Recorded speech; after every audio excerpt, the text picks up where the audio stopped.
a minister signed on behalf of the Federal Executive Council, which is illegal, but they just signed a private agreement that if you can process gas, we will buy it from you. But he never got the gas to process. But based on that agreement, he went to sue the Nigerian government in the UK and got judgment of $9.6 billion for a contract he never even built the gas processing plant. Wow. He never even built the plant. So you find that, but of course, they went to court and promised the Nigerian lawyers and a few people who came that if you would collect a percentage of it, we'll just agree to judgment and the Nigerian government can pay you. But because he has come at a time now when the Nigerian government is resisting all those kind of, ordinarily if it was a government at the top that was willing to settle and collect a part of it, they would have just made the payments and the Nigerian people would have suffered. But the government now said, no, we're not going to pay this money. Let us investigate what happened then that this kind of thing could have occurred. And they found out there was a whole big fraud that involved many people, including some judges in Nigeria who went to testify that the federal government can be sued on behalf of a private transaction.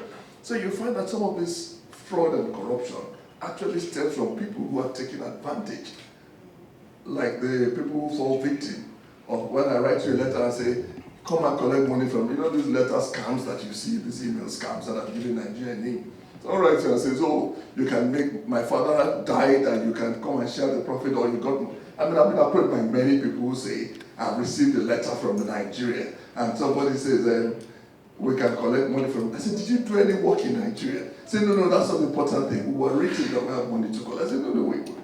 Can you tell me when you did this contract? How you go? And you find that a lot of people get scammed because of their own greed. But that, of course, then goes around and says, oh, greed and corruption in Africa. So we need to also cause and begin to resist those things.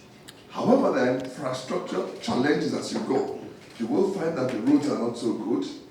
Airports are not adequate. So traveling between Nigeria and Cameroon sometimes, I may have to fly to France before I can get a direct flight. So if you're going to Africa, you need to prepare to do some road travels. Security is now a challenge globally with the rise of ISIS and ISWAP and all these Islamic terrorists and fundamentalists that are using cheap arms. I think with the fall of Libya, a lot of arms have come, and Libya fell because America invaded. Oh, by the way, democracy is also challenged in America too anyway. So the other thing that has political challenges.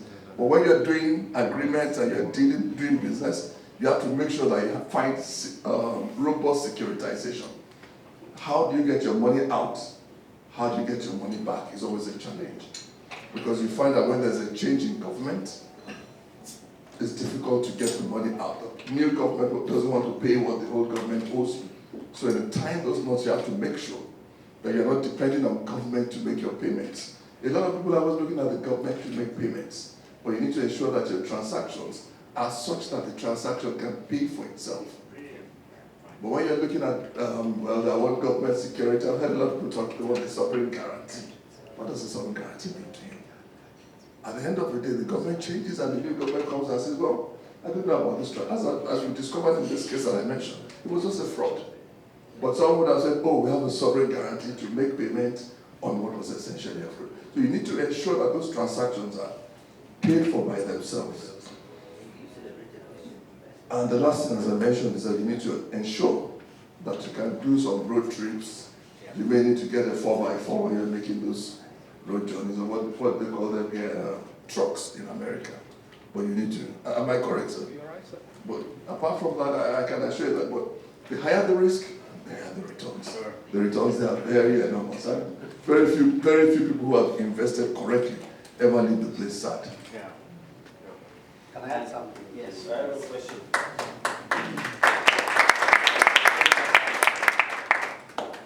Yeah, but that said and done, all those opportunities you saw are actually real.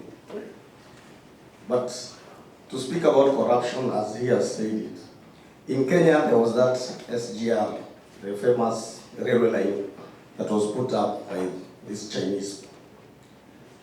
Everybody says it is 3 times the cost that it should have cost. And I think there is one being done in Tanzania or Ethiopia. The question is, how did the Chinese government sign such a contract for Kenyans? You get my point? Because all the money is going to China. So meaning that in the document that they have just signed, China knows that this is 3 times the cost that you should have sold this line to